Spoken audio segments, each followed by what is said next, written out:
Semester 3 এর যে syllabus আছে সেই সিলেবাসে ইউনিট 2 তে রয়েছে ম্যাক্রো ইকোনমিক্স এ simple Keynesian system, closed economy, model with government. আমরা এর আগের ভিডিওতে আমরা দেখিয়ে এসেছিলাম, আগের ভিডিওটায় আমরা দেখেছিলাম হচ্ছে পার্ট এ সেকশনটা, কনজাম্পশন ফাংশন, সেভিংস ফাংশন, এটা দেখিয়েছিলাম। আমরা ক্রস ডায়াগোনাল মডেল এই পার্টটা করেছিলাম, কিন্তু আমাদের বাকি ছিল হচ্ছে এই সি পার্টটা। আগের ভিডিওতে এই দুটো পার্ট আমরা দেখতে পেয়েছি, কিন্তু থার্ড পার্টটা আজকে আমরা দেখব। এই থার্ড পার্টে সিতে রয়েছে alternative forms of multiplier, investment multiplier, government expenditure multiplier, tax multiplier. আমি আগের দিন বলেছিলাম এই ইউনিট 2 তে আমাদের 8 মার্কস এই চ্যাপ্টারের উপর রয়েছে। তো আজকে এই মাল্টিপ্লায়ারের জায়গাটা আমরা ডিসকাস করব, মাল্টিপ্লায়ার বা গুণক তত্ত্ব নিয়ে আমরা পুরোটা ডিসকাস করব। এইটা করলে আমাদের এই ইউনিট 2 এর চ্যাপ্টারটা পুরোটা শেষ হয়ে যাবে। তো আসা যাক মেন কন্টেন্টে। মেন কন্টেন্টে আমরা দেখি যে এক্ষেত্রে আমাদের কাছে তার মানে part C alternative forms of multiplier, investment multiplier, government expenditure multiplier and tax multiplier, এইটা নিয়ে আমরা ডিসকাস করব।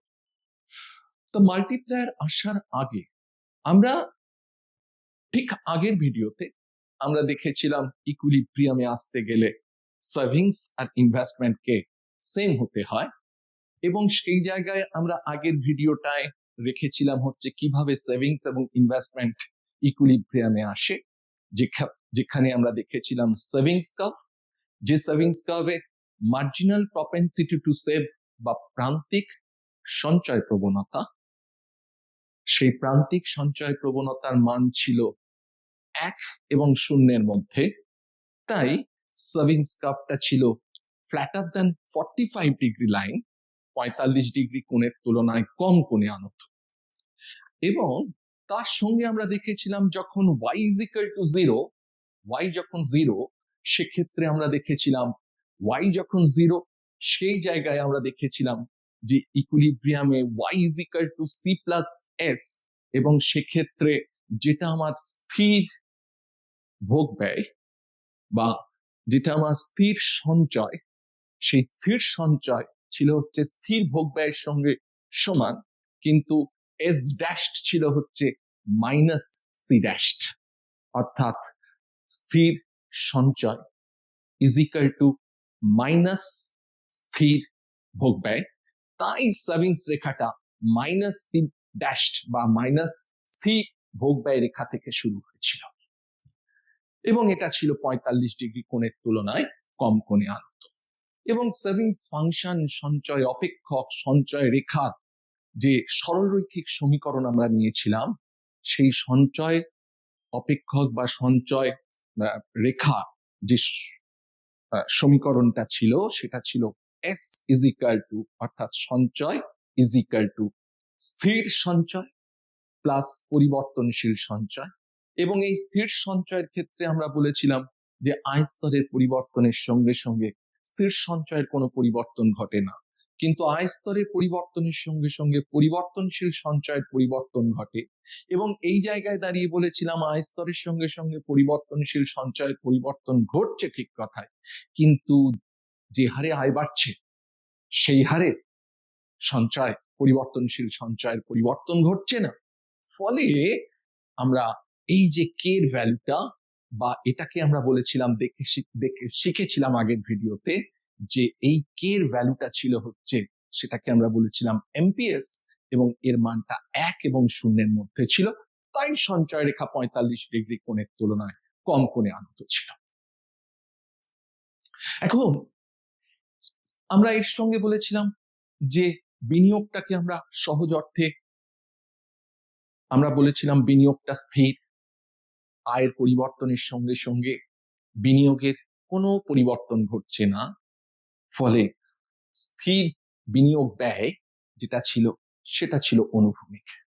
এবং সেখান থেকে আমরা দেখেছিলাম যে ভারসাম্য এসেছিল এই বিন্দুতে, যেখানে সঞ্চয় রেখা এবং বিনিয়োগ রেখা পরস্পরকে ছেদ করছে, এবং সেখান থেকে অর্থাৎ সঞ্চয় রেখা এবং বিনিয়োগ রেখা যেখানে পরস্পরকে ছেদ করছে সেখানে ভারসাম্য পেয়েছিলাম, অর্থাৎ সামগ্রিক যোগান ইজিক্যাল টু সামগ্রিক চাহিদা পেয়েছিলাম, এবং সেখান থেকে ভারসাম্য আয়স্তর নির্ধারণ করেছিলাম।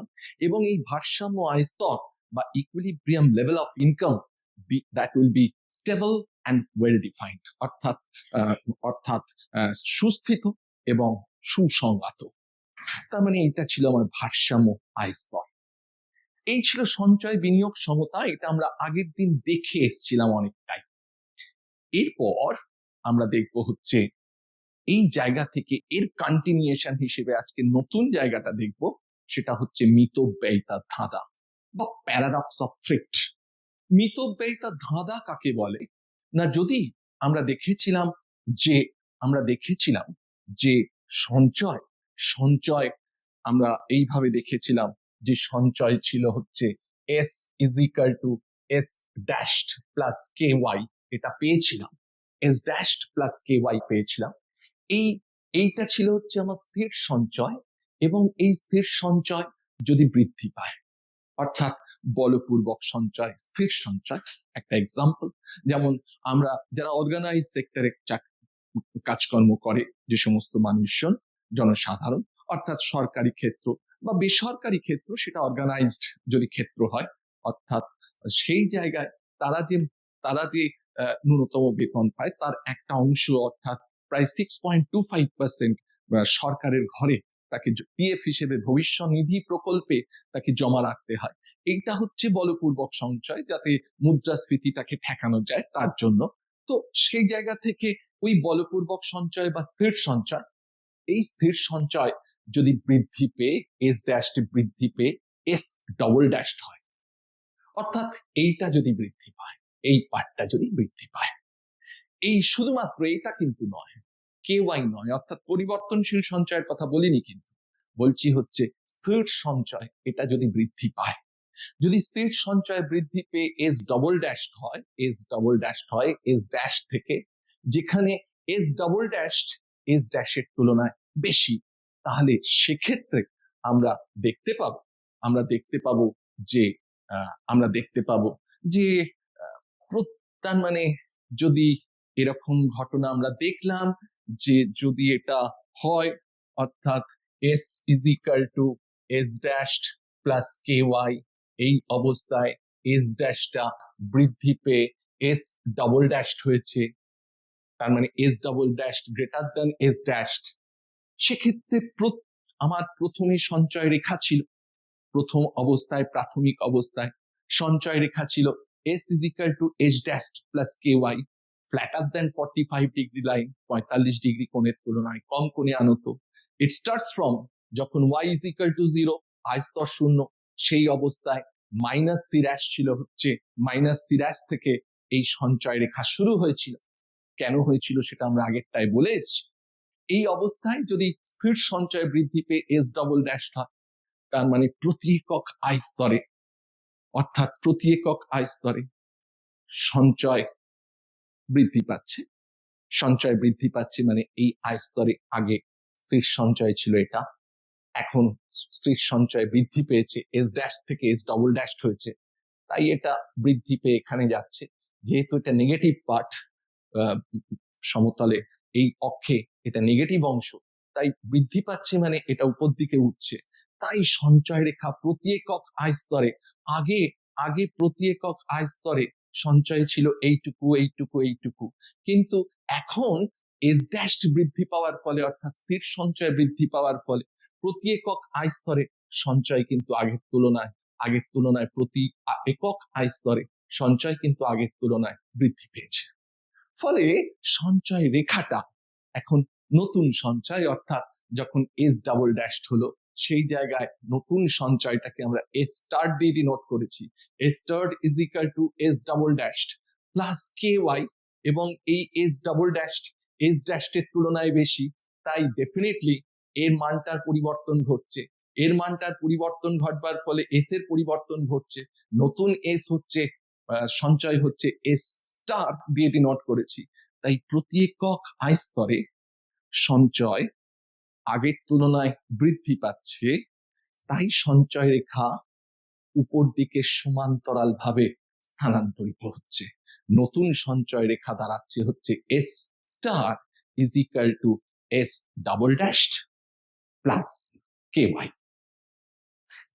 এই জায়গায় দাঁড়িয়ে যে প্রশ্নটা আসে, যে ভারসাম্যটা প্রাথমিক অবস্থায় ভারসাম্য ছিল, প্রাথমিক সঞ্চয় রেখা ছিল হচ্ছে এইটা, অর্থাৎ এই রেখাটা ছিল প্রাথমিক সঞ্চয় রেখা। ভারসাম্য এসেছিল ই বিন্দুতে, যেখানে বিনিয়োগ এবং সঞ্চয় একে অন্যকে পরস্পরকে ছেদ করেছে, এবং সেই জায়গায় ভারসাম্য আয় স্তর ছিল ওয়াই স্টার। স্থির সঞ্চয় বৃদ্ধি পেল, সঞ্চয় রেখা উপর দিকে স্থানান্তরিত হলো সমান্তরাল ভাবে। নতুন ভারসাম্য আসছে, যেখানে নতুন সঞ্চয় রেখা বিনিয়োগ রেখার সঙ্গে ছেদ করেছে এফ বিন্দুতে ছেদ করছে। নতুন ভারসাম্য আয় স্তর হচ্ছে ওয়াই ডাবল স্টার, অর্থাৎ স্থির সঞ্চয় বৃদ্ধি পাওয়ার ফলে, স্থির সঞ্চয় এস ড্যাশড বৃদ্ধি পাওয়ার ফলে ঘটনা হচ্ছে যে ভারসাম্য আয় স্তরের পরিবর্তন ঘটে গেছে, ওয়াই স্টার থেকে ওয়াই ডাবল স্টার এসছে। তার মানে ভারসাম্য আয় স্তরটা কমে গেছে। What is the logic behind it? এর পেছনে কারণটা কি? মজাটা হচ্ছে যে আয় স্তর তো কমেছে, আয় স্তর কমবার সঙ্গে সঙ্গে আরেকটা ঘটনা এক্ষেত্রে আমি দেখতে পাচ্ছি, সেটা হচ্ছে ভারসাম্য আয় স্তর এখান থেকে এখানে গেছে, এবং পাশাপাশি যে ঘটনাটা ঘটেছে আগে এই পরিমাণ আয় স্তরে সঞ্চয় ছিল এতটুকু, যেখানে savings is equal two investment ছিল। এখন আয় স্তর কমেছে, নতুন ভারসাম্য যখন এফ এ হয়েছে, তখন নতুন আয় স্তর, ভারসাম্য আয় স্তর বা ইকুইলিব্রিয়াম লেভেল অফ ইনকাম, সেটা হচ্ছে ওয়াই ডাবল স্টার। এবং সেক্ষেত্রেও দেখছি যে সঞ্চয় এবং বিনিয়োগের সমতার মধ্যে দিয়ে সেভিংসটা এতটুকু। তার মানে আগেও যতটুকু সঞ্চয় ছিল, এই আয় স্তরে যতটুকু সঞ্চয় ছিল, আয় স্তর কমে যাওয়ার পরেও সঞ্চয়ের কিন্তু কোনো পরিবর্তন ঘটেনি। দ্যাট ইজ দ্য প্যারাডক্স, যে আয় স্তরে পরিবর্তনের ফলে তো সঞ্চয় কমে যাওয়া উচিত, কিন্তু দেখা যাচ্ছে যে সঞ্চয়ের কোনো পরিবর্তন ঘটছে না। আগেও যা ছিল সঞ্চয়, এখনো তাই আছে। এই জায়গায় দাঁড়িয়ে যে ঘটনাটা কেন এরকম ঘটলো, কি জন্যে ঘটলো, এর পেছনে অর্থনীতি কি আছে, সেইটা দেখতে গিয়ে আমরা বলছি যখন আমরা জানি অর্থনীতি যখন ভারসাম্যে থাকে, তখন y is equal to c plus s, y is equal to c plus s, y is equal to c plus s, অর্থাৎ সামগ্রিক যোগান y দিয়ে ডিনোট করেছিলাম। এটা ছিল হচ্ছে মোট আয়কে দুটো পার্ট, একটা ছিল হচ্ছে ভোগ ব্যয়ের জন্য, আর একটা হচ্ছে সঞ্চয়ের জন্য। তার এক্সাম্পল দিয়েছি যে 10 টাকা মা আমাকে দিয়েছে টিফিন খাওয়ার জন্য, 6 টাকার আমি ফুচকা খেয়েছি ভোগ ব্যয়, আর 4 টাকা আমি সঞ্চয় করেছি। তার মানে মোট আয় ভারসাম্য অবস্থায় সামগ্রিক যোগান সামগ্রিক চাহিদার সঙ্গে সমান। এই জায়গায় দাঁড়িয়ে এই সি কে আমরা এর আগেরটায় বলেছিলাম, সি বা ভোগ ব্যয়কে আমরা দুটো পার্টে ভাগ করেছিলাম, একটা হচ্ছে স্থির সঞ্চয় আর একটা হচ্ছে পরিবর্তনশীল সঞ্চয়। আর এই এস কে অর্থাৎ সঞ্চয়কে দুটো পার্টে ভাগ করেছিলাম, একটা হচ্ছে স্থির সঞ্চয় আর একটা হচ্ছে পরিবর্তনশীল সঞ্চয়। তার মানে সি প্লাস এস কে আমরা এইভাবে লিখতে পারি। যদি তাই লিখতে পারি, যখন যদি ওয়াই 0 হয়, তাহলে এই ওয়াইটা 0 বসালে, এখানে 0 বসালে আমরা পাচ্ছি হচ্ছে, আর এই ওয়াই এর জায়গায় যদি 0 বসাই, তাহলে দেখতে পাচ্ছি 0 ইজ ইকুয়াল টু পড়ে থাকছে C dash plus S dash, কেননা বিওয়াই আর কে ওয়াই এই দুটো ওয়াই শূন্য হওয়ার ফলে এই দুটোও শূন্য হচ্ছে, ফলে পড়ে থাকছে C dash plus S dash is equal to 0। তার মানে স্থির ভোগ ব্যয় আর স্থির সঞ্চয় শূন্যের সঙ্গে সমান হচ্ছে। যখন y is equal to 0, I স্তর যখন শূন্য, ফলে এই ইকুয়েশন থেকে আমরা দেখতে পাচ্ছি তার মানে S dash is equal to minus C dash, স্থির সঞ্চয় ইজ ইকুয়াল টু মাইনাস স্থির সঞ্চয়। এই অবস্থায় এস ড্যাশ যত বৃদ্ধি পাচ্ছে, বৃদ্ধি পাবে, এস ড্যাশ যত বাড়বে, এস ড্যাশ যত বাড়বে, তার মানে এটা মাইনাস সি ড্যাশ আছে, তার মানে উল্টো দিকে বলতে পারি যে সি ড্যাশ তত কমবে। তাই বলেছি এস ড্যাশ যত বৃদ্ধি পাবে সি ড্যাশ তত কমবে, কেননা সি ড্যাশ এর আগে মাইনাস আছে, তাহলে সি ড্যাশ তত কমবে। এই অবস্থায় ভারসাম্য অবস্থায় আমরা এর আগে দেখেছি যে সামগ্রিক যোগান ইজ ইকুয়াল টু সামগ্রিক চাহিদা, যেখানে y is equal to C plus I plus G, যেখানে সি ছিল হচ্ছে ভোগ ব্যয়, আই হচ্ছে বিনিয়োগ ব্যয়, জি ছিল হচ্ছে সরকারি ব্যয়। এই সি কে আমরা ভেঙে লিখেছিলাম সি ড্যাশ প্লাস বিওয়াই, আর এই আই কে আমরা স্থির ধরে নিয়েছিলাম, বিনিয়োগ ব্যয়কে স্থির ধরেছিলাম, তাই আই ড্যাশ লিখেছি। সরকারি ব্যয়কেও স্থির ধরে নিয়েছিলাম, তাই সরকারি ব্যয় জি ড্যাশ সেটাও স্থির ধরেছি। ফলে এই অবস্থায় এস ড্যাশ বা স্থির সঞ্চয় বেড়েছে বারবার, ফলে স্থির ভোগ ব্যয় কমেছে, তাই সি ড্যাশ যদি কমে তাহলে ভারসাম্য অনুযায়ী এই সি ড্যাশ যদি কমে তাহলে ভারসাম্য অনুযায়ী ওয়াই কে সামগ্রিক যোগান সামগ্রিক চাহিদাকে সমান রাখতে গেলে ওয়াই কেও কমতে হবে। ওয়াই কে যদি কমতে হয় তাহলে তাহলে তাহলে সঞ্চয় অপেক্ষক আমরা পেয়ে এসছি S is equal to S dash plus K Y.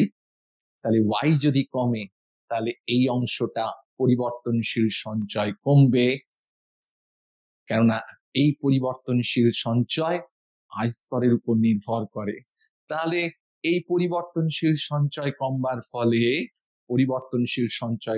ফলে এস কমবে, তার মানে আয় স্তর,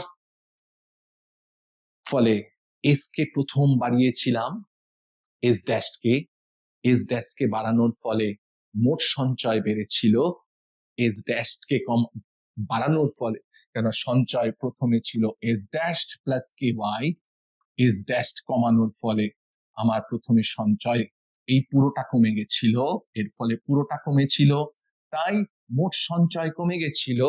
এখন কি ঘটলো, এখন দেখলাম এস ড্যাশ বারবার ফলে, স্থির সঞ্চয় বারবার ফলে স্থির ভোগ ব্যয় কমছে, স্থির ভোগ ব্যয় কমবার ফলে সামগ্রিক চাহিদা কমছে, সামগ্রিক চাহিদা কমবার ফলে ভারসাম্য রাখবার দরুন সামগ্রিক চাহিদা যেহেতু কমছে তাই সামগ্রিক যোগান সামগ্রিক চাহিদার থেকে বেশি হয়ে রয়েছে। সামগ্রিক যোগান সামগ্রিক চাহিদার থেকে বেশি হওয়ার ফলে পরবর্তী পর্যায়ে উৎপাদকরা করবে কি, উৎপাদন কমাবে ভারসাম্যে আনার জন্য, তাই ওয়াই কমেছিল। এই ওয়াই কমবার ফলে পরিবর্তনশীল সঞ্চয় যেটা ছিল পরিবর্তনশীল সঞ্চয় সেইটা কমছে, সেইটা কমবার ফলে মোট সঞ্চয় কমছে, মোট সঞ্চয় কমবার ফলে এই যে প্রথম শুরু করেছিলাম গল্প যে এস ড্যাশ কমেছিল বলে সঞ্চয় কমেছিল, যতখানি এস কমছে ঠিক এস যতখানি এস ড্যাশ কে বাড়িয়েছিলাম তার ফলে সি ড্যাশ কমেছিল। এই সি ড্যাশ কমেছিল, সি ড্যাশ তো মাইনাস সি ড্যাশ, তার মানে এস ড্যাশ যত বাড়ছে এই মাইনাস সি ড্যাশ, তার মানে সি ড্যাশ তত কমছে। সি ড্যাশ কমবার ফলে ঘটনা হচ্ছে যে আমরা তো প্রথম শুরু করেছিলাম এস ড্যাশ কে বাড়িয়ে, তার মানে এস ড্যাশ যতখানি বাড়লো ওয়াই কমবার ফলে এস কমছে, ফলে যতখানি সঞ্চয় বেড়েছিল প্রথমে যতখানি সঞ্চয় বেড়েছিল ততখানি সঞ্চয় কমছে, ফলে এই আয় স্তরের পরিবর্তন, আয় স্তর কমবার ফলে আগেও সঞ্চয় যতখানি ছিল এখনো ততখানি সঞ্চয় রয়েছে। এই ঘটনাটাকে আমরা বলছি হচ্ছে মিতব্যয়িতার ধাঁধা।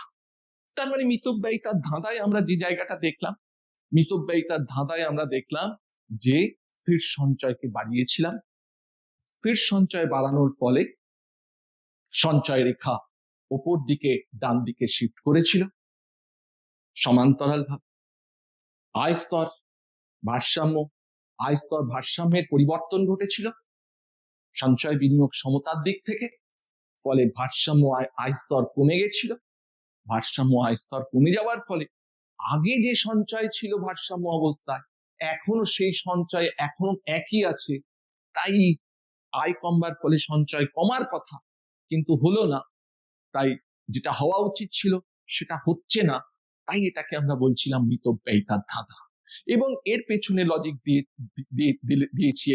দিয়েছিলাম এইভাবে যে যদি স্থির সঞ্চয় বৃদ্ধি পায়, স্থির সঞ্চয় বাড়লে ভোগ ব্যয়, স্থির ভোগ ব্যয় কমে, স্থির ভোগ ব্যয় কমবার ফলে সামগ্রিক চাহিদা কমছে, সামগ্রিক চাহিদা কমবার ফলে আয় স্তর কমছে ভারসাম্য আনার জন্য, আয় স্তর কমবার ফলে এই আয় স্তর হিট করছে, ধাক্কা মারছে এই সঞ্চয় অপেক্ষক, এই আয় স্তর কমবার ফলে এই পরিবর্তনশীল সঞ্চয় কমছে, পরিবর্তনশীল সঞ্চয় কমবার ফলে সঞ্চয় কমছে, তাই যতখানি এস ড্যাশড বেড়েছিল সঞ্চয় ঠিক ততখানি কমলো, ফলে সঞ্চয়ের কোনো পরিবর্তন ঘটলো না। তাহলে আমায় ক্লিয়ার? তার মানে আমরা এর পেছনে মিতব্যয়িতার ধাঁধা কি এবং মিতব্যয়িতার ধাঁধার মূল উদ্দেশ্যের জায়গাটা কি ছিল, কেন এই প্যারাডক্স, কেন এই ধাঁধা, সেই জায়গাটাকে আমরা এক্সপ্লেন করলাম। নেক্সট যাবো আমরা, নেক্সট বলবো হচ্ছে ভারসাম্য আয় স্তর কি করে আমরা নির্ধারণ করি। আগের ভিডিওতে কিছুটা লাস্ট পোর্শনে আমরা দেখেছিলাম, তবু একবার রিক্যাপ করবার জন্য এটাকে আরেকবার বলি। সেটা হচ্ছে আমাদের এইটা ছিল হচ্ছে সামগ্রিক যোগানের দিক ওয়াই, এইটা ছিল হচ্ছে আমার সামগ্রিক চাহিদার দিক। এই অবস্থায় আমরা করেছিলাম কি যে মোট ভোগ ব্যয়কে আমরা দুটো পার্টে ভাগ করেছিলাম, একটা হচ্ছে সি ড্যাশ প্লাস বিওয়াই, আর আই কে স্থির করেছিলাম স্থির বিনিয়োগ, জি কে স্থির করেছিলাম তাই জি ড্যাশ। এই অবস্থায় দাঁড়িয়ে আমরা এই বিওয়াই কে বাঁদিকে নিয়ে গেছি, তাই Y minus B Y is equal to এখানে পড়ে থাকছে সি ড্যাশ, আই ড্যাশ আর জি ড্যাশ। এই অবস্থায় দাঁড়িয়ে আমরা এখান থেকে ওয়াই কমন নিয়েছি, ওয়াই কমন নেওয়ার ফলে পড়ে থাকছে one minus B is equal to C dash plus I dash plus G dash. এই অবস্থায় দাঁড়িয়ে আমরা পাচ্ছি হচ্ছে এই ওয়ান মাইনাস বিটাকে যদি নিচে নামিয়ে আনি, তাহলে y is equal to c dash plus i dash plus g dash whole divided by 1 minus b। তার মানে এই যে y-টা, এইটা হচ্ছে আমার ভারসাম্য আয় স্তর। তাহলে ভারসাম্য আয় স্তর এইভাবে আমরা নির্ধারণ করেছি। এই জায়গায় দাঁড়িয়ে আমরা দেখব হচ্ছে বিনিয়োগ গুণক বা ইনভেস্টমেন্ট মাল্টিপ্লায়ার কাকে বলে। ইনভেস্টমেন্ট মাল্টিপ্লায়ারের জায়গা থেকে আমরা প্রথমে একটা ছবিটা রেখেছি, এইভাবে ছবিটা রেখেছি। ছবিটায় আমরা দেখছি যে আমাদের এখানে দেওয়া আছে, এটা হচ্ছে আমাদের সামগ্রিক চাহিদা রেখা। প্রথম এই লাল লাইনটা দিয়ে আমরা দেখেছি প্রথম সামগ্রিক চাহিদা রেখা ছিল এটা, অর্থাৎ যেখানে C plus I dash plus G dash. তারপর ঘটনা ঘটলো কি, আমরা করলাম কি যে বিনিয়োগ গুণক মানে যদি বিনিয়োগ বাড়ে, আমার দেশে যদি নতুন কলকারখানা আসে, নতুন শিল্প স্থাপন হয়, তার মানে ইনভেস্টমেন্ট বাড়ছে। যদি ইনভেস্টমেন্ট বাড়ে তাহলে দেশের আগে যে উৎপাদন ছিল সেই উৎপাদন আগের তুলনায় বাড়বে, আগের তুলনায় উৎপাদন বাড়বার ফলে দেশের জাতীয় আয় বাড়বে।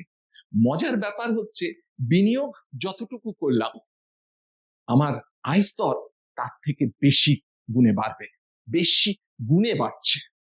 এই তার মানে যতখানি বিনিয়োগ হলো ভারসাম্য আয় স্তর তার থেকে বেশি বাড়ছে, এই ঘটনাটাকে আমরা বলছি হচ্ছে বিনিয়োগ গুণক। এর পেছনে লজিক কি, অর্থাৎ যতখানি বিনিয়োগ করলাম কি করে তার থেকে বেশি আয় স্তর বেড়ে গেল বা উৎপাদনের পরিমাণ বেড়ে গেল কি করে, সেই জায়গাটা বলতে গিয়ে প্রথমে আগে গ্রাফিক্যাল জায়গাটা বলতে।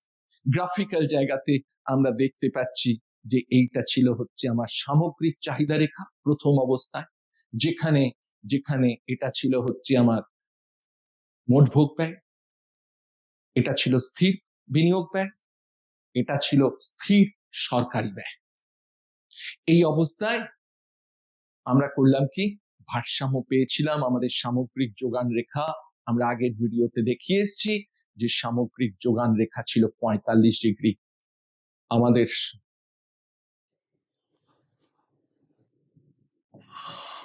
আমাদের সামগ্রিক যোগান রেখা ছিল 45 ডিগ্রি কোণে আনত, কেননা যে হারে সম্পদ বাড়ছে সেই হারে যোগান বাড়ছে বলে আমাদের সামগ্রিক যোগান রেখা 45 ডিগ্রি কোণে আনত ছিল। এখন ভারসাম্য আসে কোথায়, যেখানে সামগ্রিক চাহিদা সামগ্রিক যোগান সমান হয়। সামগ্রিক যোগান রেখা হচ্ছে এই ওয়াই রেখাটা, সামগ্রিক চাহিদা রেখা প্রাথমিক অবস্থায় এইটা। ভারসাম্য এসছে কোথায়, ভারসাম্য আমার এসছে হচ্ছে আমার এই জায়গায়, এইখানটায় প্রাথমিক ভারসাম্য, যেখানে সামগ্রিক চাহিদা রেখা সামগ্রিক যোগান রেখাকে ছেদ করেছে, অর্থাৎ ই বিন্দুতে ভারসাম্য আয় স্তর সুস্থিত এবং সুসংজ্ঞাত আয় স্তর, ভারসাম্য আয় স্তর পেয়েছি হচ্ছে ওয়াই স্টার্ট। এই অবস্থায় দাঁড়িয়ে আমি বিনিয়োগকে বাড়িয়েছি মানে বিনিয়োগ ছিল আই ড্যাশড, বিনিয়োগ বাড়িয়েছি মানে কথাটা হচ্ছে বিনিয়োগ বেড়ে হলো হচ্ছে আই ডাবল ড্যাশড, যেখানে I double dashed greater than I dashed. ফলে সামগ্রিক চাহিদা, বিনিয়োগ ব্যয় হচ্ছে সামগ্রিক চাহিদার দিক, বিনিয়োগ ব্যয় হচ্ছে সামগ্রিক চাহিদার দিক। তার মানে যেহেতু বিনিয়োগ ব্যয় বৃদ্ধি ঘটলো, ফলে সামগ্রিক চাহিদা আগের তুলনায় বাড়লো। সামগ্রিক চাহিদা যদি আগের তুলনায় বাড়ে, তাহলে আগের ওয়াই স্তরে ভারসাম্য ওয়াই স্তরে আগে সামগ্রিক চাহিদা ছিল এতটুকু, এখন সামগ্রিক চাহিদা বাড়লো মানে এতটুকু হয়ে গেল। তাই সামগ্রিক চাহিদা রেখাটা উপর দিকে সমান্তরাল ভাবে উপর দিকে স্থানান্তরিত। ঘটনা হচ্ছে এই জায়গায় এইখানটায় যতটুকু শিফট হলো, স্থানান্তরিত হলো সামগ্রিক চাহিদা রেখা, সেটা হচ্ছে আগে ছিল আই ড্যাশড, এখন হচ্ছে আই ডাবল ড্যাশড। তার মানে বিনিয়োগ, স্থির বিনিয়োগ ব্যয় বেড়েছে, তাই সামগ্রিক চাহিদা বেড়েছে। তার মানে প্রতি একক আয় স্তরে স্থির বিনিয়োগ বৃদ্ধির ফলে সামগ্রিক চাহিদার বৃদ্ধি ঘটেছে, তাই সামগ্রিক চাহিদা রেখাটা উপর দিকে ডান দিকে সমান্তরাল ভাবে উপর দিকে স্থানান্তরিত হয়েছে। নতুন নতুন সামগ্রিক চাহিদা পেয়েছি হচ্ছে আমরা C plus I double dashed, আগে ছিল আই ড্যাশড, এখন C plus I double dashed plus G, বিনিয়োগ ব্যয় বৃদ্ধির ফলে। এখন ভারসাম্য আসছে, এই ছিল সামগ্রিক যোগান। বিনিয়োগ বৃদ্ধি পাওয়ার ফলে সামগ্রিক চাহিদা রেখা উপর দিকে স্থানান্তরিত হয়েছে, ফলে নতুন সামগ্রিক চাহিদার রেখা পেয়েছি হচ্ছে এই রেখাটা, অর্থাৎ C plus I double dash plus G dashed. নতুন ভারসাম্য এসছে যেখানে সামগ্রিক চাহিদা এবং সামগ্রিক যোগান সমান হবে, অর্থাৎ যেখানে সামগ্রিক চাহিদা রেখা সামগ্রিক যোগান রেখাকে ছেদ করেছে, অর্থাৎ এফ বিন্দুতে নতুন ভারসাম্য আয় স্তর পেয়েছি ওয়াই ডাবল স্ট্যান্ড। অর্থাৎ বিনিয়োগ বাড়িয়েছি, বিনিয়োগ বাড়ানোর ফলে আমাদের আয় স্তর বেড়েছে। আমরাও তো প্রথম শুরু করেছিলাম, বলেছিলাম যদি কলকারখানা স্থাপিত হয়, যদি নতুন কলকারখানা তৈরি হয় এবং সেখানে যদি বিনিয়োগ বাড়ে, অর্থাৎ ইনভেস্টমেন্ট যদি বাড়ে, আমরা বলেছিলাম উৎপাদনের পরিমাণ বাড়বে, আয় স্তর বাড়বে। আমরা গ্রাফিক্যালি রিপ্রেজেন্ট করেছি আয় স্তর বেড়েছে। এই জায়গায় দাঁড়িয়ে মজাটা হচ্ছে যে যেটা ডিফাইন করলাম না এখনো পর্যন্ত, যে বিনিয়োগ যতখানি বাড়লো আয় স্তর তার থেকে বেশি বেড়েছে। বিনিয়োগ, স্থির বিনিয়োগ যতখানি বাড়ালাম আয় স্তর তার থেকে বেশি হারে বেড়েছে। কিরকম দেখি? সেই জায়গায় দাঁড়িয়ে আমরা করলাম কি, আমরা এইভাবে ডিফাইন করি, এটা গ্রাফিক্যালি দেখালাম যে আয় স্তর বৃদ্ধি পেয়েছে, সেটা গ্রাফিক্যালি দেখালাম। এর অবস্থায় দাঁড়িয়ে আমরা বলি যে কি করে যতখানি বিনিয়োগ বাড়ালাম আয় স্তর তার থেকে কিভাবে বেশি বাড়লো সেইটাকে দেখাচ্ছি। যে যদি এরকম ঘটনা ঘটতো, যে যদি এরকম ঘটনা ঘটতো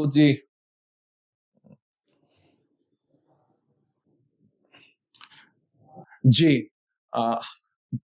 এরকম ঘটনা ঘটতো যে প্রাথমিক অবস্থায় অর্থনীতি ভারসাম্য দেয়া রয়েছে এবং সেক্ষেত্রে যোগান আর সামগ্রিক চাহিদা সমান হচ্ছে। তার মানে y is equal to c plus i dashed plus g dashed হয়েছে। যদি এরকম হয় যে i dashed যদি বৃদ্ধি পায়, i dashed বৃদ্ধি পেয়ে, i dashed যদি বৃদ্ধি পেয়ে এটা i double dashed হয়, তাহলে স্থির বিনিয়োগ বৃদ্ধি পাচ্ছে। বৃদ্ধি পাওয়ার ফলে এই আই ড্যাশড বাড়বার ফলে সামগ্রিক চাহিদাই পুরোটা বাড়ছে, যে সামগ্রিক চাহিদার পুরো বৃদ্ধি ঘটছে, সামগ্রিক চাহিদার পুরো বৃদ্ধি ঘটছে। এর ফলে সামগ্রিক চাহিদাটা বৃদ্ধি পেয়েছে কিন্তু আয় স্তরের তো কোনো পরিবর্তন হয়নি, সামগ্রিক যোগানের তো কোনো পরিবর্তন হয়নি, তাই সামগ্রিক চাহিদা সামগ্রিক যোগানের তুলনায় বেশি হয়েছে। তাই সামগ্রিক চাহিদা সামগ্রিক যোগানের তুলনায় বেশি হয়েছে। ফলে ভারসাম্য আনবার জন্য এই অবস্থায় দাঁড়িয়ে এখন তো সামগ্রিক চাহিদা সামগ্রিক যোগানের তুলনায় বেশি, তাই পরবর্তী স্তরে ভারসাম্য আনার জন্য ওয়াই কে করতে হবে কি, ওয়াই কে কমতে হবে, সামগ্রিক চাহিদা আর সামগ্রিক যোগান যাতে সমান হয়। ফলে ফলে সামগ্রিক চাহিদা সামগ্রিক যোগান যাতে সমান হয়। এই অবস্থায় আমরা বলেছিলাম যে এই জায়গায় আমরা y is equal to c plus i dash plus g dash বলেছিলাম। এই c কে আমরা ভেঙেছিলাম c dashed plus by plus i dashed plus g dashed। এইটা দেখেছিলাম ভোগ ব্যয়কে এই দুটো ভাগে ভাগ করে রেখেছিলাম, স্থির ভোগ ব্যয় আর পরিবর্তনশীল ভোগ ব্যয়। এখন যখন y আই ড্যাশড অর্থাৎ স্থির বিনিয়োগ ব্যয় বৃদ্ধি পেয়ে আই ডবল ড্যাশড হলো, সামগ্রিক চাহিদা সামগ্রিক যোগানের তুলনায় বেশি হলো, ভারসাম্য আনবার জন্য আয় স্তরকে কমতে হলো। আয় স্তর যদি কমে তার মানে ওয়াই কমছে, এই ওয়াই কমবার ফলে এই ওয়াইটা এখানে হিট করলো। সরি, এই জায়গায় একটু অন্যভাবে বলি যে স্থির বিনিয়োগ ব্যয়কে বৃদ্ধি করেছি, তাই বিনিয়োগ ব্যয় বেড়ে আই ড্যাশ থেকে আই ডবল ড্যাশ হয়েছে। তার মানে সামগ্রিক চাহিদা বেড়েছে, সামগ্রিক চাহিদা বাড়বার ফলে যোগানের তুলনায় বেড়েছে, তাই যোগানটাকে বাড়াতে হবে ভারসাম্যের জন্য, যোগানটাকে বাড়াতে হবে। তার মানে যোগানটাকে বাড়াতে হবে, তার মানে ওয়াই কে বাড়তে হবে। ওয়াই যদি বৃদ্ধি পায় সেক্ষেত্রে এর ফলে পরিবর্তনশীল ভোগ ব্যয়ের পরিবর্তন ঘটবে, কেননা পরিবর্তনশীল ভোগ ব্যয় ওয়াই এর উপর নির্ভর করে, আয় স্তরের উপর নির্ভর করে। তাহলে ওয়াই যদি বৃদ্ধি পায় তাহলে পরিবর্তনশীল ভোগ ব্যয় বৃদ্ধি পাবে। পরিবর্তনশীল ভোগ ব্যয় যদি বৃদ্ধি পায় সামগ্রিক চাহিদা আবার বাড়বে, সামগ্রিক চাহিদা আবার যদি বাড়ে তাহলে সামগ্রিক চাহিদা যোগানের তুলনায় বেশি হবে। সামগ্রিক চাহিদা যোগানের তুলনায় যদি বেশি হয় ওয়াই কে আবার বাড়তে হবে। আমরা প্রথমবার বেড়েছিল আই ড্যাশড বেড়েছিল বলে, দ্বিতীয়বার বাড়লো যে ভারসাম্যের জন্য ওয়াই বেড়েছে বলে সেটা পরিবর্তনশীল ভোগ ব্যয়ের উপর প্রভাব ফেলেছিল, ফলে পরিবর্তনশীল ভোগ ব্যয় বৃদ্ধি পেয়েছিল। পরিবর্তনশীল ভোগ ব্যয় বৃদ্ধির ফলে সামগ্রিক চাহিদা বেড়েছিল, সামগ্রিক চাহিদা বাড়বার ফলে ভারসাম্য আনার জন্য ওয়াই কে আবার পুনরায় বাড়তে হয়েছে। তার মানে একবার বেড়েছে এই দিক থেকে, একবার বেড়েছে এই দিক থেকে, তার মানে বিনিয়োগ একবার বাড়িয়েছি। এই ওয়াই যেই বৃদ্ধি পেল, আবার সেটা পরিবর্তনশীল ভোগ ব্যয় হিট করলো, আবার পরিবর্তনশীল ভোগ ব্যয় বৃদ্ধি পাচ্ছে। পরিবর্তনশীল ভোগ ব্যয় যদি আবার বাড়ে, তাহলে আবার ওয়াই কে বাড়তে হচ্ছে, and this process goes on, এই প্রক্রিয়া চলতে থাকছে।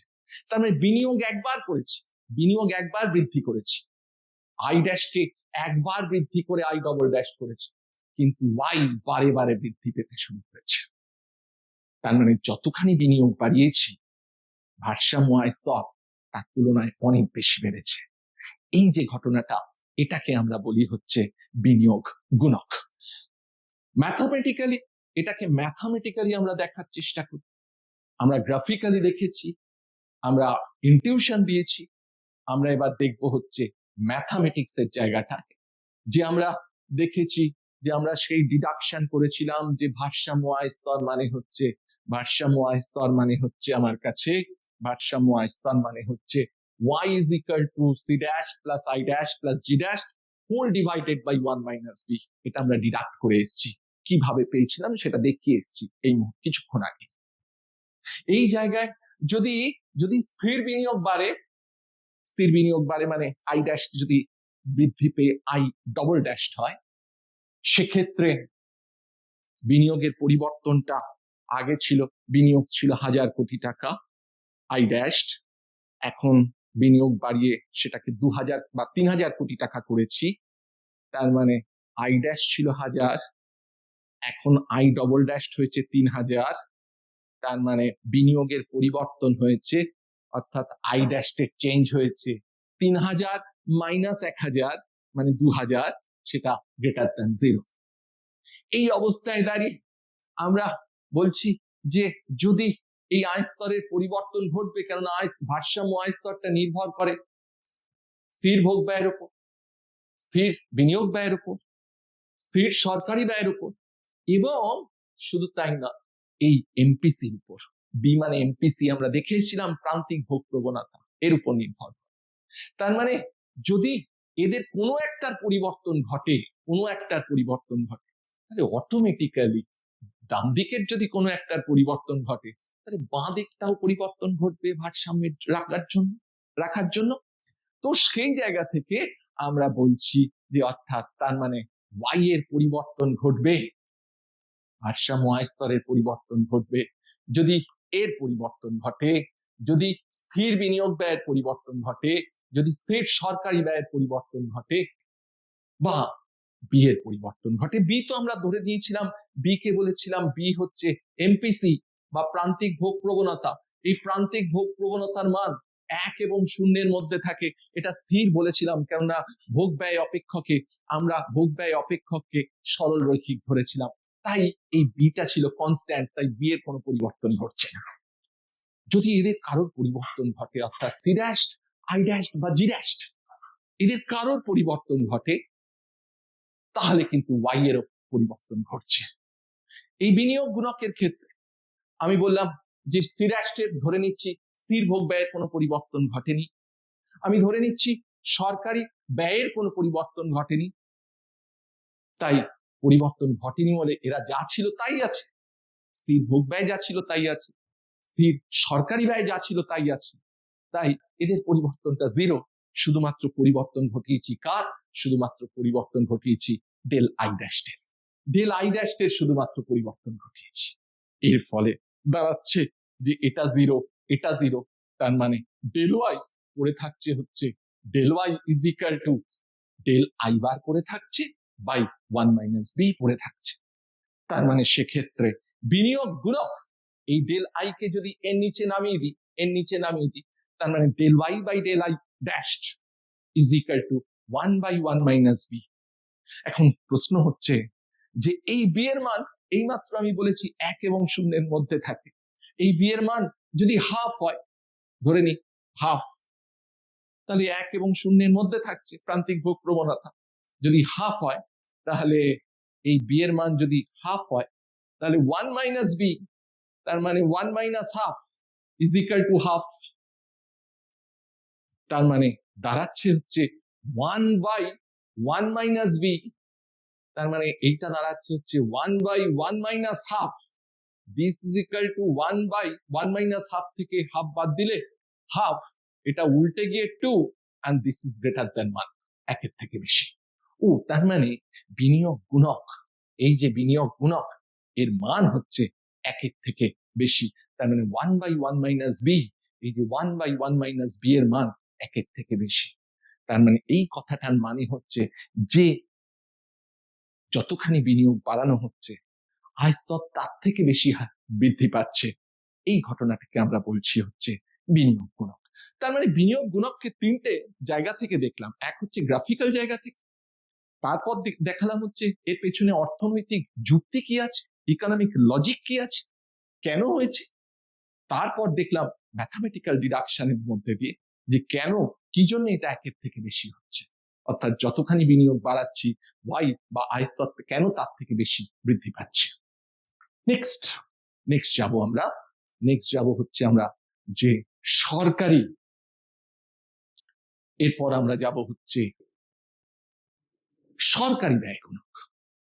সরকারি ব্যয় গুণকের ক্ষেত্রেও আমরা ঠিক একইভাবে দেখতে পাচ্ছি যে আগে সামগ্রিক চাহিদা রেখা ছিল এটা, সামগ্রিক চাহিদা রেখা ছিল এটা,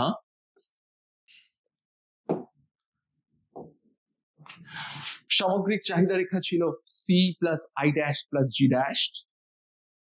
আমরা বলেছি সরকার নতুন কলকারখানা তৈরি করলো, নতুন শিল্প আনলো, আমার এখানে বিনিয়োগ ঘটলো, বিনিয়োগ ঘটবার ফলে ঘটনা হচ্ছে সরকারি ব্যয় ছিল আগে হচ্ছে ডি ড্যাশ, নতুন কলকারখানা যদি আরো তৈরি হয় তার মানে সরকার ব্যয় করেছে, ফলে সরকার ফ্লাইওভার তৈরি করেছে, সরকার ব্যয় করেছে মানে এরকমই তো, যে নতুন রাস্তাঘাট তৈরি করেছে, নতুন ইলেকট্রিফিকেশন করেছে, বা নতুন শিল্প তৈরি করেছে।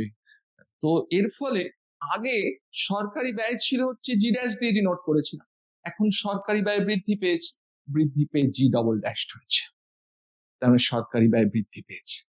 ফলে এইটা হচ্ছে আমার আগে ছিল সামগ্রিক চাহিদা, এইটা ছিল সামগ্রিক যোগান।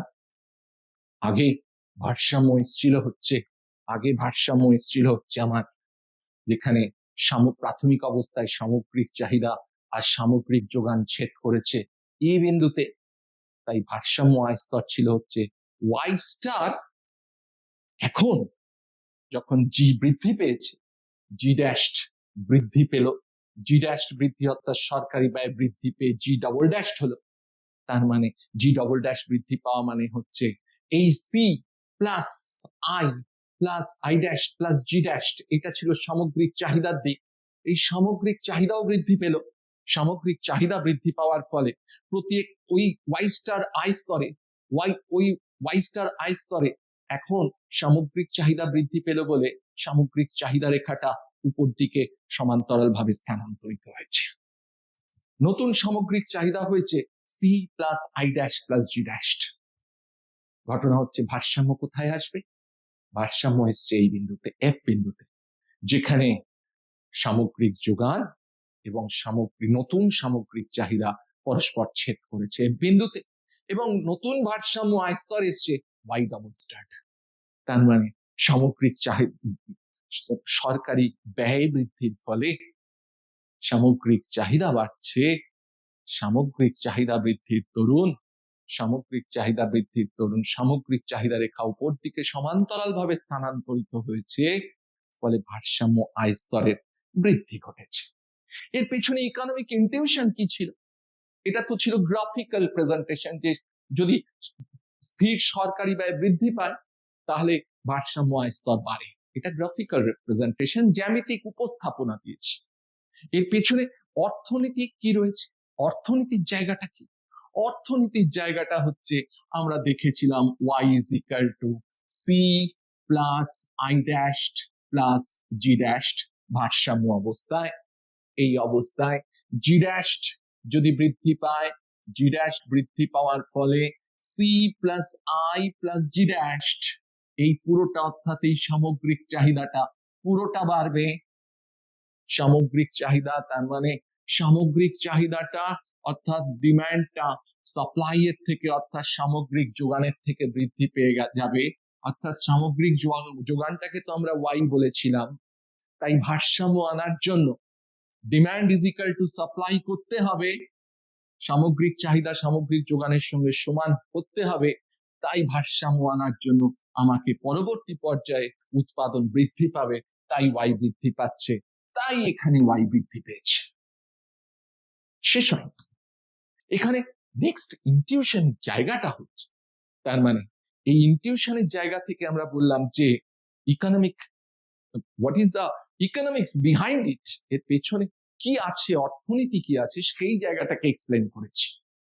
এই অবস্থায় দাঁড়িয়ে আমরা আমরা সরকারি ব্যয় গুণকের মধ্যে জায়গাটা হচ্ছে আরেকটু গভীরে। সেই গভীর জায়গাটা কি না, এটা তো খুব সত্যি কথা যে দেখতে পেলাম যে স্থির বিনিয়োগ, স্থির সরকারি ব্যয় যদি বৃদ্ধি পায় তাহলে ভারসাম্য আয় স্তর বৃদ্ধি পায়।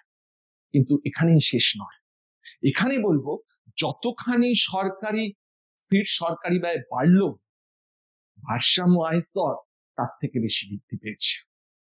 প্রশ্ন হচ্ছে কিভাবে কিভাবে সেইটা দেখতে গিয়ে আমরা দেখছি হচ্ছে আমরা এইভাবে বলি,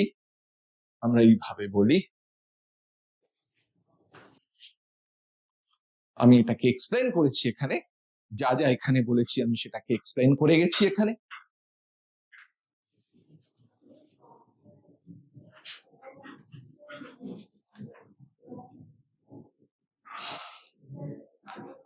যে সামগ্রিক চাহিদা সামগ্রিক যোগানের থেকে বৃদ্ধি পেয়েছে, যেহেতু জি ড্যাশ বেড়েছে বলে, তাই ভারসাম্য আনবার জন্য ওয়াই কেও বৃদ্ধি পেতে হয়েছে, বৃদ্ধি পাওয়ার জন্য ভারসাম্য আয় স্তর বৃদ্ধি পাচ্ছে, এগুলো আমরা বলেছি।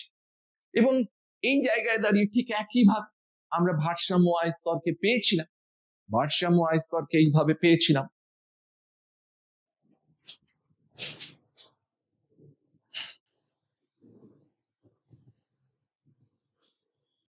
ভারসাম্য আয় স্তরকে এইভাবে পেয়েছিলাম যে এর আগেই আমরা দেখে এসেছি যে ভারসাম্য আয় স্তর এইটা আমরা পেয়েছিলাম, এর আগেই ডিফাইন করে এসেছি।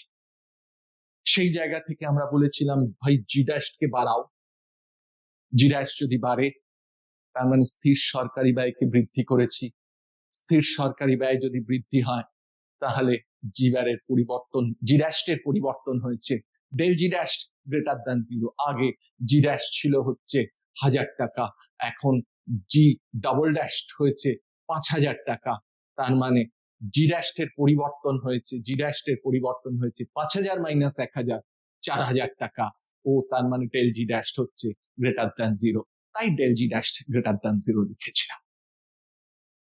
এই অবস্থায় দাঁড়িয়ে তার মানে আমরা বলেছিলাম যে এই ওয়াই এর পরিবর্তন ঘটতে পারে যদি এদের পরিবর্তন ঘটে, এদের কোনো একটার পরিবর্তন ঘটে বা সবার যদি পরিবর্তন ঘটে। বি তো স্থির, আগেই বলেছি বি মানে হচ্ছে এমপিসি বা প্রান্তিক ভোগ প্রবণতা, যার মান 1 এবং 0-এর মধ্যে থাকে, এবং যেহেতু সরল রৈখিক ভোগ অপেক্ষক ধরেছি তাই বি স্থির। এই অবস্থায় দাঁড়িয়ে আমরা আমরা পরিবর্তন করেছি সি বারের কোনো, সি ড্যাশের কোনো পরিবর্তন হয়নি, আই ড্যাশের কোনো পরিবর্তন হয়নি, স্থির ভোগ ব্যয় বা স্থির বিনিয়োগ ব্যয়ের কোনো পরিবর্তন ঘটায়নি, শুধুমাত্র পরিবর্তন ঘটিয়েছি হচ্ছে আমরা জি ড্যাশের বাড়িয়েছি। তাই জি ড্যাশের তার মানে সি ড্যাশের কোনো পরিবর্তন নেই, স্থির বিনিয়োগের কোনো পরিবর্তন নেই, তাই সেটাকে শূন্য ধরেছি, তার মানে এটা শূন্য, এটা শূন্য, তার মানে পড়ে থাকছে শুধু ডেল জি ড্যাশ, যেটা আমার কাছে 4000 টাকা বৃদ্ধি পেয়েছে, তার মানে del Y is equal to del G bar, তার মানে এটা শূন্য হলে পড়ে থাকে del G dash by 1 minus B, সেইটাকেই লিখেছি যে del Y is equal to del G dash by 1 minus B. এই অবস্থায় দাঁড়িয়ে আমরা করলাম কি, এই ডেল জি ড্যাশ কে এই ওয়াই এর নিচে নামিয়ে দিয়েছি, তাই del Y by del G dash is equal to পড়ে থাকছে 1 by 1 minus B greater than 1। কারণ ঠিক একইভাবে যে আমরা বলেছিলাম যে বি যদি এই বি এর মান যদি হাফ হয়, বি এর মান যদি হাফ হয় তাহলে আমরা এই মাত্র পেয়েছি del Y by del del G dashed, del G dashed is equal to, এই মাত্র পেয়েছি আমরা এইটা, যে 1/1 - b, এইটা পেয়েছি। দেখতে পেয়েছি যে এই, তার মানে 1/1 - b, মানে বি যদি বি এর মান যদি হাফ হয়, কেননা 1 এবং 0-এর মধ্যে থাকে বি এর মান, তাহলে 1/1 - হাফ ইজ ইকুয়াল টু 1/1 থেকে হাফ বাদ দিলে হাফ, তার মানে এটা উল্টে গিয়ে 2, তার মানে এটা গ্রেটার দ্যান 1। ও তাই বলেছি del Y by del G bar 1/1 - b greater than 1। এই কথাটার মানে কি? এই কথাটার মানে হচ্ছে যে জি বার, জি ড্যাশড বৃদ্ধি পেয়েছে, ওয়াই ভারসাম্য ওয়াই বৃদ্ধি পেয়েছে, কিন্তু এই ওয়াই এর বৃদ্ধিটা জি ড্যাশড এর বৃদ্ধির তুলনায় বেশি। অর্থাৎ যতখানি সরকারি বিনিয়োগ ঘটলো বা সরকারি ব্যয় ঘটানো হলো, ভারসাম্য আয় স্তর তার থেকে বেশি হিমে বাড়লো। তাই এটাকে বলছি আমরা সরকারি, এইটাকে আমরা বলছি হচ্ছে সরকারি ব্যয় গুণক, এটাকে আমরা বলছি হচ্ছে সরকারি ব্যয় গুণক। এরপর আমরা পাশাপাশি চলে যাই, সরকারি ব্যয় গুণক দেখেছি, সরকারি ব্যয় গুণকের পর আমরা দেখব হচ্ছে কর গুণক কি।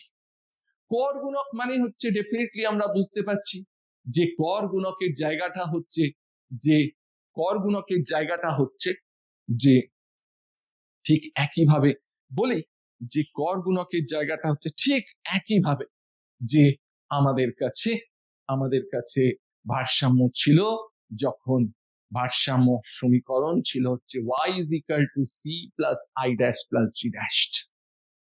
এই অবস্থায় একটা নতুন কনসেপ্ট দিয়েছি যে যে আমরা যারা সরকারি খাতায় নথিভুক্ত ভাবে যে আয় করি, আমরা যারা অফিস কাছারিতে চাকরি করি, আমরা করি কি, আমাদের একটা আয় স্তরের পর সরকার আমাদের উপর কর আরোপ করে, আমাদের করটা দিয়ে দিতে হয় সরকারকে। সেই করটা নেওয়ার পর যেটা আমার হাতে পড়ে থাকে সেইটা হচ্ছে, সেখান থেকে আমি আমার খরচা করতে পারি, ভোগ ব্যয় করতে পারি। যদি আমার 10,000 টাকা আয় হয় প্রত্যেক মাসে, সেখান থেকে সরকারকে আমাকে করতে হচ্ছে কি 500 টাকা করে কর হিসেবে দিয়ে দিচ্ছি, তার মানে পড়ে থাকছে 9,500 টাকা। এই 9,500 টাকা যেটা আমার হাতে থাকছে, সেখান থেকেই কিন্তু আমি আমার দিন আনি দিন খাওয়ার যে সমস্ত জিনিসপত্র কিনতে পারি।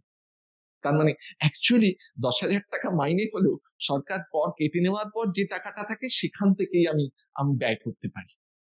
তো আমিও তাই বলেছি যে যদি আয়, আমি যে আয়টা পাচ্ছি সেই আয় থেকে যদি করটা বাদ দিই, এক মুঠো কর, এই করটাকে আমি স্থির ধরে নিয়েছি এই মুহূর্তে, এক মুঠো কর ধরেছি, তার মানে আয় থেকে কর বাদ দিয়ে যেটা পড়ে থাকে এটাকে নতুন নামে একটা রাখছি, একে আমরা বলছি হচ্ছে ব্যয়যোগ্য আয় বা ডিসপোজেবল ইনকাম। ব্যয়যোগ্য আয় বা ডিসপোজেবল ইনকাম।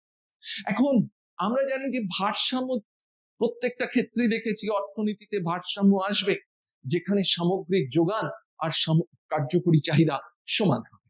সামগ্রিক যোগান কার্যকরী চাহিদা সমান হবে মানে যেখানে y is equal to c plus i dash plus g dashed হবে। এই c কে আমরা ভেঙেছিলাম c dash প্লাস, এখন এই যে c, এই যে ভোগ ব্যয়টা, আমি তো বললাম এখন আমাদের এর আগে আমরা বলেছিলাম c মানে ছিল c dash plus by, এখন তো যদি ট্যাক্স শূন্য হতো তাহলে কিন্তু আমি ট্যাক্স শূন্য হলে যেটা আমার ব্যয়যোগ্য আয়, যেটা আমার ব্যয়যোগ্য আয় সেটাই হচ্ছে আমার আয় স্তর। কিন্তু যদি ট্যাক্স শূন্য না হয় সেক্ষেত্রে আমরা করলাম কি, আমরা বললাম ঠিক আছে তাহলে সেটা আমার ব্যয় পরিবর্তনশীল ভোগ ব্যয়টা, সেটা আমার নির্ভর করবে ট্যাক্স দেওয়ার পর যে হাতে টাকা যেটা থাকবে সেটার উপর নির্ভর করবে। তাই এখন কিন্তু ভোগ ব্যয়টাকে আমি এইভাবে ডিনোট করলাম। তাই এক্ষেত্রেও আমি তাই লিখেছি যে এই ভোগ ব্যয়টাকে আমি এখানে লিখেছি c dashed plus b into y minus t। এই y minus t, এই y minus t হচ্ছে আমার ব্যয়যোগ্য আয় বা ডিসপোজেবল ইনকাম।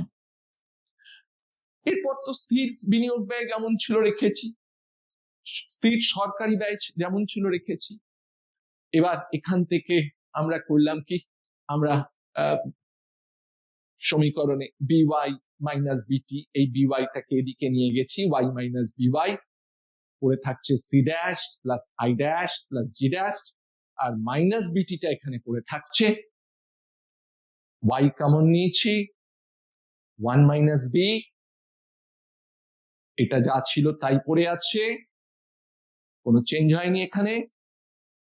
তার মানে y is equal to c dash plus i dash plus g dash minus bt, আর এই 1 minus b কে এর নিচে নামিয়ে দিয়েছি, তার মানে ডিভাইডেড বাই 1 minus b, তার মানে del y is equal to দাঁড়াচ্ছে হচ্ছে এইটা del c dash, অর্থাৎ y এর পরিবর্তন ঘটবে যদি c dash এর পরিবর্তন ঘটে, i dash এর পরিবর্তন ঘটে, g dash এর পরিবর্তন ঘটে, b মানে তো আমার কাছে এমপিসি, এমপিসি মানে প্রান্তিক ভোগ প্রবণতা, প্রান্তিক ভোগ প্রবণতা 1 এবং 0 এর মধ্যে থাকে, সরল রৈখিক বলে সেটাকে স্থির ধরে নিয়েছি, তার মানে পরিবর্তন যদি ঘটে এই টি এর, ট্যাক্সের, করের, তার মানে সেটাকে ডেল টি বলেছি, ডিভাইডেড বাই 1 মাইনাস বি।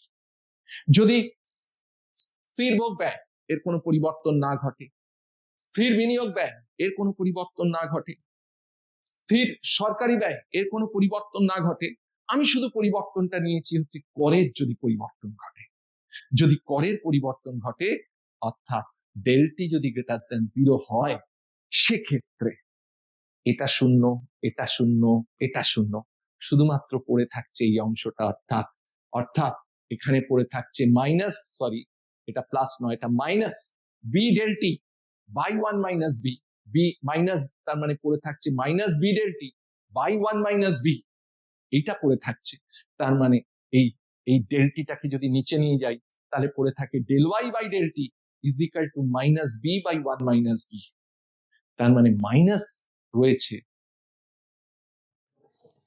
তার মানে বি বাই বি তো ধনাত্মক, 1 মাইনাস বি ও ধনাত্মক, কেননা বি 1 আর 0 এর মধ্যে থাকে, এটা মানেই তো এমপিসি বলেছিলাম, প্রান্তিক ভোগ প্রবণতা 1 এবং 0 এর মধ্যে থাকে, যেহেতু এর আগে মাইনাস আছে এখানে আমি পেয়েছি মাইনাস, তাই এইটা হচ্ছে লেস দ্যান 0, ঋণাত্মক।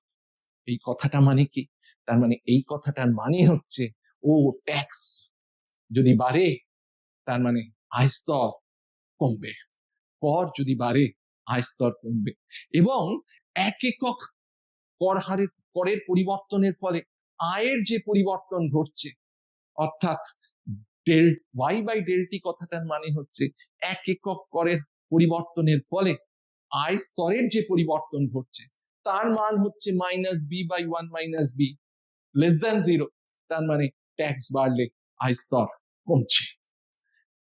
তাহলে এই জিনিসটাকে আমরা বলছি এখন, এইটাকে আমরা বলছি হচ্ছে কর গুণক বা ট্যাক্স মাল্টিপ্লায়ার। পাক্কা? নেক্সট, এই অবস্থায় দাঁড়িয়ে আমরা পরেরটায় যাই, আমরা দেখতে পেয়েছি গ্রাফিক্যালি সত্যি কি ট্যাক্স বাড়লে ওয়াই কমে, আমরা তো আগেরটায় দেখে এসেছি যে হ্যাঁ ট্যাক্স বাড়লে ওয়াই কমে, ডিডাকশন দিয়েছি, গ্রাফিক্যাল ডিডাকশন দিচ্ছি, গ্রাফিক্যাল ডিডাকশনের জায়গাটায়, গ্রাফিক্যাল রিপ্রেজেন্টেশনের জায়গাটায় আমরা বলছি এইভাবে যে এই ছিল সামগ্রিক চাহিদা, এই সেই, এইটা ছিল হচ্ছে আমার ডিসপোজেবল ইনকাম, ব্যয়যোগ্য আয়, পরিবর্তনশীল ভোগ ব্যয় যার উপর নির্ভর করে। এখন তার মানে সামগ্রিক চাহিদা রেখা হচ্ছে সি ড্যাশ প্লাস এইটা B into Y minus T dash plus I dash plus G dash. এই অবস্থায় আমরা করেছি কি টি ড্যাশ। আচ্ছা এটাকে একটু অন্যভাবে বলি, এটাকে একটু জাস্ট রিভার্স করে দিই, যদি আমার এইটাকে আমি বলি প্রথম বলি যে আমার কাছে ছিল হচ্ছে এই ওয়াই মাইনাস টিটা ছিল হচ্ছে ডিসপোজেবল ইনকাম বা ব্যয়যোগ্য আয়, একই কথা, ব্যয়যোগ্য আয়। আমার সামগ্রিক চাহিদা রেখা ছিল C dash plus B into Y minus T plus I dash plus G dash. আমি করেছিলাম কি, আমি ট্যাক্সকে বাড়িয়েছিলাম, টি বাড়িয়েছিলাম, টি যদি বাড়ে তাহলে ডেফিনেটলি ওয়াই মাইনাস টি, এই ওয়াই মাইনাস টিটা হচ্ছে আমার কমে, ওয়াই মাইনাস টি কমছে মানে এইটা ছিল হচ্ছে আমার ব্যয়যোগ্য আয়, ওয়াইডি কমছে, ওয়াইডি যদি কমে তাহলে ওয়াইডি যদি কমে তার মানে এই ওয়াইডিটা কমছে, এই ওয়াইডিটা কমছে, এই ওয়াইডিটা যদি কমে তাহলে পরিবর্তনশীল ভোগ ব্যয় কমছে, পরিবর্তনশীল ভোগ ব্যয় যদি কমে তাহলে সামগ্রিক চাহিদা কমছে, সামগ্রিক চাহিদা কমছে। আগে ভারসাম্য ছিল যখন এইটা ছিল সমীকরণ সামগ্রিক চাহিদার, তখন আগে ভারসাম্য ছিল ই বিন্দুতে, ভারসাম্য আই স্তর ছিল হচ্ছে ওয়াই স্টার্ট। এখন টি যখন বাড়লো ওয়াই মাইনাস টি কমলো, ওয়াই মাইনাস টি কমবার ফলে ডিসপোজেবল ইনকাম বা ব্যয়যোগ্য আয় কমলো, ব্যয়যোগ্য আয় কমবার ফলে সামগ্রিক চাহিদা কমেছে। তার মানে এই আয় স্তরে আগে সামগ্রিক চাহিদা ছিল এতখানি, এখন সামগ্রিক চাহিদা হয়েছে এইটুকু, তাই সামগ্রিক চাহিদা রেখা নিচের দিকে স্থানান্তরিত হলো সমান্তরাল ভাবে। যদি সামগ্রিক চাহিদা নিচের দিকে সমান্তরাল ভাবে স্থানান্তরিত হয় তো আগে ছিল ট্যাক্স ছিল টি, এখন ট্যাক্স হয়েছে টি ড্যাশ, যেখানে টি ড্যাশ হচ্ছে টি এর তুলনায় বেশি, অর্থাৎ ট্যাক্সটাকে বাড়িয়েছিলাম, এই যে ট্যাক্সটাকে বাড়িয়েছিলাম।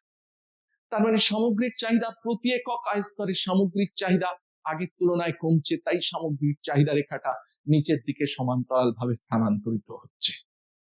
নিচের দিকে সমান্তরাল ভাবে স্থানান্তরিত হওয়ার ফলে এই সামগ্রিক যোগান, এই নতুন সামগ্রিক চাহিদা ট্যাক্স বাড়ানোর ফলে ভারসাম্য আসছে এক বিন্দুতে, তাই ভারসাম্য আয় স্তর হচ্ছে ওয়াই ডবল স্টার। আমরাও তো তাই পেয়েছিলাম, আমরা বলেছিলাম ডেল ওয়াই আমাদের ট্যাক্স মাল্টিপ্লায়ার ছিল, del Y by del T is equal to minus B by 1 minus B, এইটাকে আমরা বলেছিলাম লেস দ্যান জিরো। এই কথাটার মানে হচ্ছে ট্যাক্স বাড়লে আয় স্তর ভারসাম্য আয় স্তর কমে, আমিও দেখতে পেরেছি ট্যাক্স বাড়িয়েছি ভারসাম্য আয় স্তর কমেছে। তবে যে হারে, তার মানে যে হারে ট্যাক্স বেড়েছে আয় স্তর তার থেকে বেশি হারে কমেছে।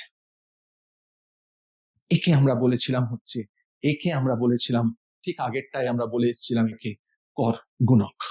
তাহলে আমরা শেষ করলাম কর গুণক, কর গুণক আমরা শেষ করেছি, আমরা তার ম্যাথমেটিক্যাল ডিডাকশন দিয়েছি, গ্রাফিক্যাল রিপ্রেজেন্টেশন দিয়েছি। ম্যাথমেটিক্যাল ডিডাকশন গ্রাফিক্যাল রিপ্রেজেন্টেশন দিয়েছি, এই জায়গায় দাঁড়িয়ে আমরা তার এক্সপ্লানেশন দিয়েছি, যেটাকে আমরা ওখানে বলে এসেছিলাম গ্রাফে দেখিয়ে বলেছিলাম, সেটার এক্সপ্লানেশন এইভাবে দিয়েছি, এইভাবে রেখেছি।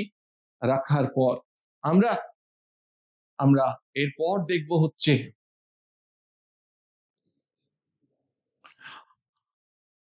আমরা বলেছি টি বৃদ্ধি পেলে ব্যয়যোগ্য আয় হ্রাস পেয়েছিল, ব্যয়যোগ্য আয় হ্রাস পাওয়ার ফলে পরিবর্তনশীল ভোগ ব্যয় বেড়েছিল, ইনটিউশন এইভাবে রেখেছিলাম। পরিবর্তনশীল ভোগ ব্যয় বৃদ্ধি পাওয়ার ফলে সামগ্রিক চাহিদা কমেছিল, সামগ্রিক চাহিদা কমবার ফলে আমার সামগ্রিক যোগানটা সামগ্রিক চাহিদার থেকে বেশি হয়ে গেছিল, ভারসাম্য আনতে হবে।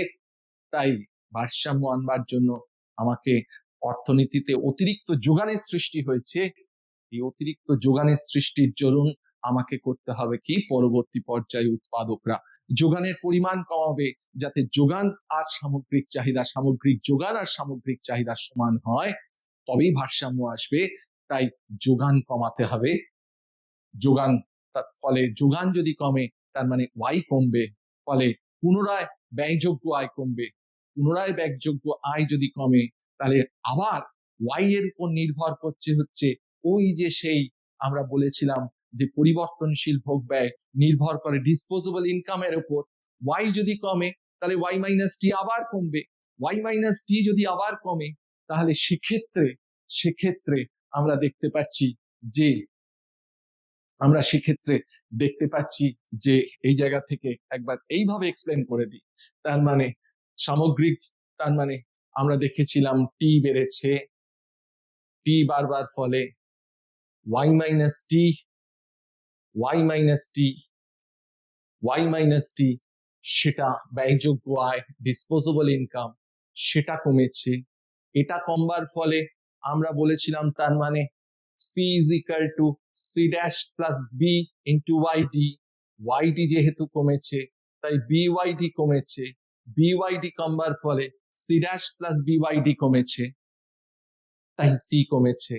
সি কমবার ফলে এগ্রিগেট ডিমান্ড বা সামগ্রিক চাহিদা কমেছে। তার মানে সামগ্রিক চাহিদা যদি কমে, তার মানে ঘটনা ঘটেছে যে সাপ্লাই ডিমান্ডের তুলনায় বেশি হয়েছে। ডিমান্ডের তুলনায় যদি বেশি হয়, তাহলে ভারসাম্য আনবার জন্য আমাকে সাপ্লাইটাকে কমাতে হবে। তাই সাপ্লাইটাকে কমানোর জন্য আমাকে ওয়াইটাকে কমাতে হবে। যেই ওয়াইটা কমলো, সঙ্গে সঙ্গে ওয়াই মাইনাস টি, অর্থাৎ যেটা ব্যয়যোগ্য আয় ছিল ওয়াই ডি, ওয়াই যদি কমে তাহলে ওয়াই মাইনাস টি পুরো কমছে, তাই ওয়াই ডি আবার কমছে। ওয়াই ডি আবার কমবার ফলে বিওয়াইডি আবার কমছে। বিওয়াইডি কমবার ফলে আবার সি কমছে। সি কমবার ফলে সামগ্রিক চাহিদা আবার কমছে। সামগ্রিক চাহিদা আবার কমবার ফলে সামগ্রিক যোগান সামগ্রিক চাহিদার থেকে আবার বেশি হচ্ছে। তাই আবার বেশি হচ্ছে বলে আবার ওয়াই কে কমতে হচ্ছে ভারসাম্য আনবার জন্য। শুধু ট্যাক্স বাড়িয়েছে একবার, কিন্তু ওয়াই কমছে বারে বারে বারে বারে। অর্থাৎ এই প্রক্রিয়াটাকে আমরা বলছি হচ্ছে কর গুণক প্রক্রিয়া। এবং কর গুণক প্রক্রিয়ার মধ্যে দিয়ে যতখানি কর বাড়ানো হচ্ছে, ভারসাম্য আয় স্তর, উৎপাদনের পরিমাণ, দেশের উৎপাদনের পরিমাণ তার থেকে বেশি কমে যাচ্ছে, ফলে কর বসানো খারাপ। তাহলে আমরা ডিসকাস করে নিয়েছি কর গুণকের জায়গাটা। এবার আমরা দেখব হচ্ছে সমতার বাজেট গুণক। সমতার বাজেট গুণক কাকে বলে সেটা দেখতে গিয়ে সমতা বাজেট মানে কাকে বলে বাজেট। আমরা দেখেছি বাজেট বলতে বোঝায় যে আমার ফ্যামিলির বাজেট, আমার সংসারের বাজেট। বাবাকে যদি জিজ্ঞেস করা হয় যে বাবা তোমার বাজেট কত, বাবা বলে যে সামনের মাসে আমার আয় হচ্ছে এত টাকা, আর কিসে কিসে আমি খরচা করব। তার মানে আয়ের দিক আছে আর খরচার দিক আছে। তাহলে সমতার বাজেট মানে হচ্ছে যে আয়টা যতখানি আয় ততখানি যদি ব্যয় হয়, তবে বাজেটে একটা সমতা আসবে। সরকারের ক্ষেত্রেও ঠিক একই গল্প আছে। সরকার বিভিন্ন ভাবে আয় করে। কিরকম? সরকার আয় করছে জনসাধারণের উপর কর চাপাচ্ছে বিভিন্ন ধরনের, যেমন GST, goods and services tax. সরকার জিএসটি চাপিয়েছে, এটা সরকারের আয়ের দিক। আমরা উচ্চ মাধ্যমিক পরীক্ষা দেব, আমরা ফিজ ভরছি, আমরা যে ফিজ দিচ্ছি সেটা সরকারের আয়ের দিক। তার মানে সরকারের আয়ের দিক আছে। উল্টো দিকে সরকারের ব্যয়ের দিক হচ্ছে যে সরকার রাস্তাঘাট তৈরি করছে, ফ্লাইওভার তৈরি করছে, বিভিন্ন ধরনের ডেভেলপমেন্ট ওয়ার্ক তৈরি হচ্ছে, কাজ করছে সরকার, ফলে সরকারের ব্যয় রয়েছে। এখন তাহলে সমতার বাজেট কাকে বলবো? বাজেটের সমতা আসছে যদি ঘটনাটা এরকম ঘটে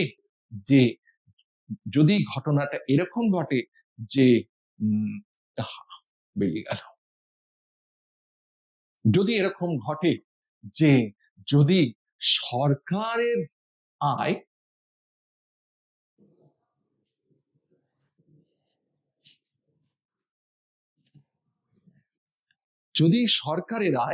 অর্থাৎ সমতার বাজেট গুলোকে আমরা দেখতে পাচ্ছি যে যদি এরকম ঘটে যে সরকারের আয় সেটাকে যদি টি দিয়ে ডিনোট করি আর সরকারের ব্যয় যদি জি দিয়ে ডিনোট করি, তাহলে সমতা আসবে বাজেটে সরকারের আয় আর সরকারের ব্যয় যদি সমান। তার মানে সরকারের আয়ের পরিবর্তন যদি সরকারের ব্যয়ের পরিবর্তনের সঙ্গে সমান হয়, তখন আমরা তাকে বলবো হচ্ছে, এটাকে আমরা তখন বলবো হচ্ছে সমতার, এইটুকু বলবো সমতার বাজেট।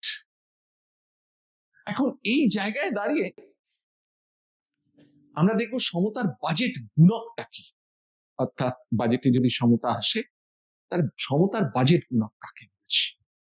সেই জায়গায় আমরা দেখেছি ভারসাম্য হতে গেলে এইটা হচ্ছে আমার সামগ্রিক যোগানের দিক, আর এইটা পেয়েছিলাম হচ্ছে আমার সামগ্রিক চাহিদার দিক। এই অবস্থায় দাঁড়িয়ে আমরা করলাম কি, আমরা বললাম যে এই ওয়াই এর পরিবর্তন ঘটবে, সামগ্রিক যোগানের পরিবর্তন ঘটবে যদি সি ড্যাশ এর পরিবর্তন ঘটে, ওয়াই এর পরিবর্তন ঘটে, টি এর পরিবর্তন, ট্যাক্সের পরিবর্তন, করের যদি পরিবর্তন ঘটে, সরকারি ব্যয়ের যদি পরিবর্তন ঘটে, বিনিয়োগ ব্যয়ের যদি পরিবর্তন ঘটে, তবে ওয়াই এর পরিবর্তন ঘটবে। আমিও তাই করেছি, ওয়াই এর পরিবর্তন ঘটবে যদি স্থির ভোগ ব্যয়ের পরিবর্তন ঘটে, ওয়াই এর যদি পরিবর্তন ঘটে, করের যদি পরিবর্তন ঘটে, স্থির বিনিয়োগের যদি পরিবর্তন ঘটে, স্থির সরকারি ব্যয়ের যদি পরিবর্তন ঘটে, এগুলোর পরিবর্তন ঘটলে ওয়াই এর পরিবর্তন ঘটবে। এই অবস্থায় দাঁড়িয়ে আমি বললাম আচ্ছা এরকম যদি হয় যে এই সি ড্যাশের কোনো পরিবর্তন ঘটেনি, আই ড্যাশের কোনো পরিবর্তন ঘটেনি, পরিবর্তনটা ঘটেছে হচ্ছে যে সরকারি ব্যয়, আর পরিবর্তন ঘটেছে সরকারি আয়। তার মানে সরকারি ব্যয়ের পরিবর্তন ঘটেছে আর সরকারি আয়ের পরিবর্তন ঘটেছে, তাই এটাকে গ্রেটার দ্যান জিরো বলছি। কিন্তু স্থির ভোগ ব্যয় বা স্থির বিনিয়োগ ব্যয় এর কোনো পরিবর্তন ঘটেনি, তাই এটাকে জিরো দিয়ে ডিনোট করেছি। ফলে তার মানে আমার এই ইকুয়েশনটা এটা শূন্য, এইটা শূন্য, এইটা গ্রেটার দ্যান জিরো, এইটা গ্রেটার দ্যান জিরো, তার মানে এটা পড়ে থাকছে, তাই লিখেছি এটা, তাই এটাকে লিখেছি। আর নিচে পড়ে থাকছে ওয়ান মাইনাস বি।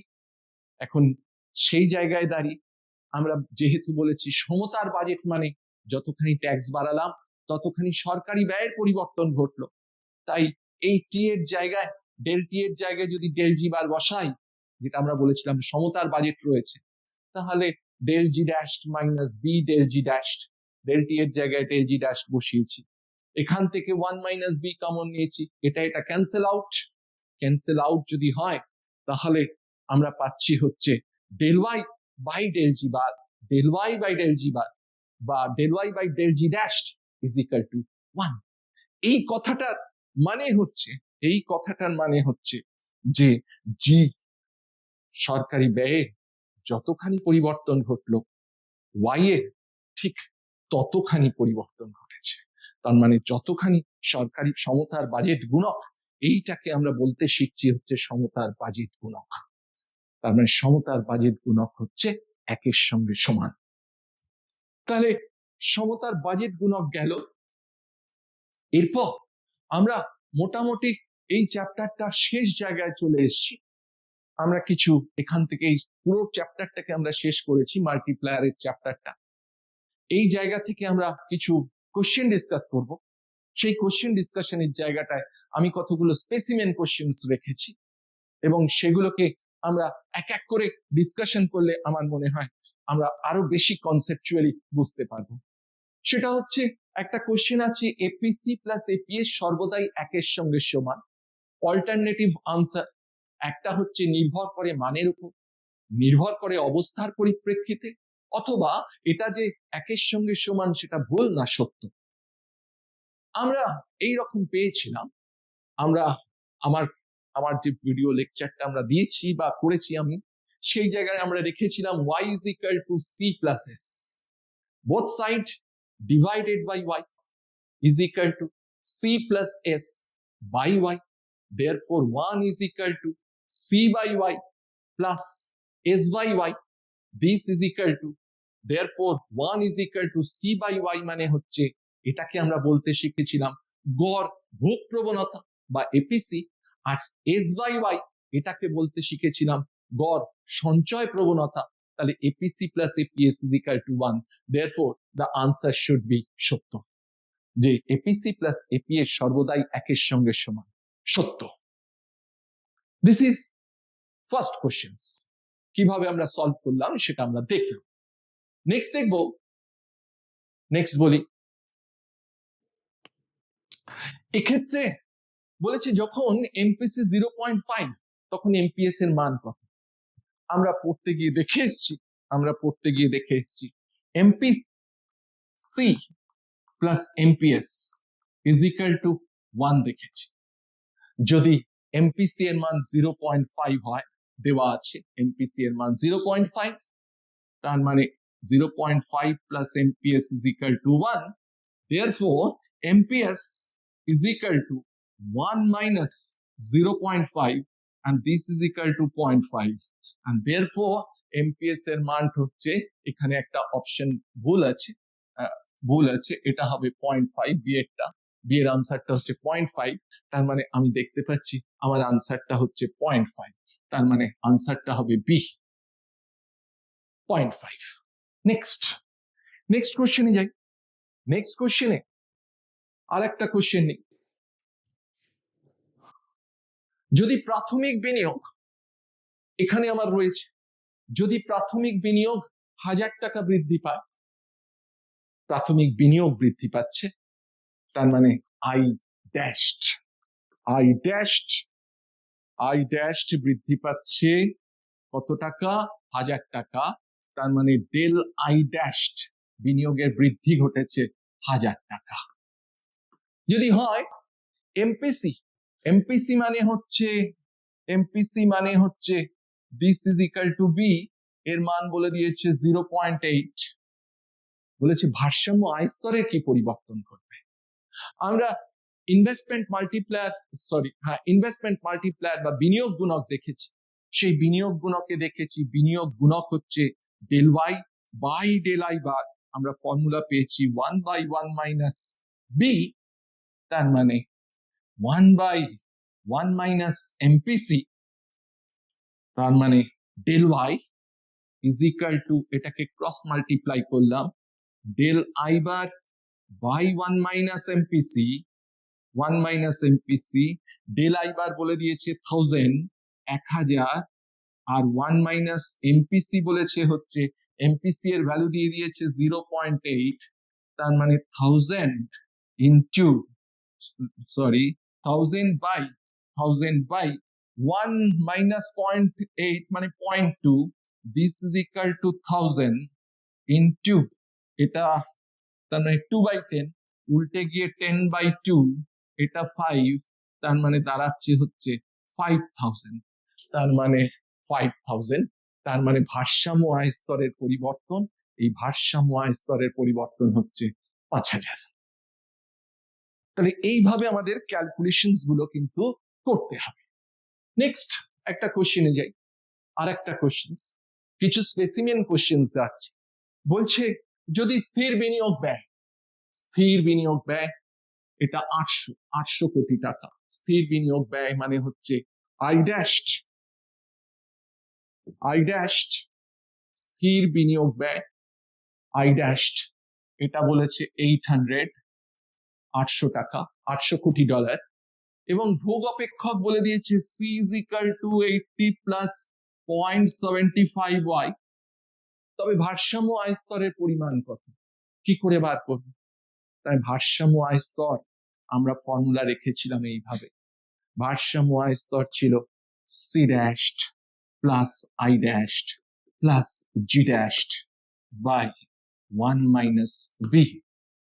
এবং এক্ষেত্রে আমরা দেখতে পেয়েছি আমার কাছে সি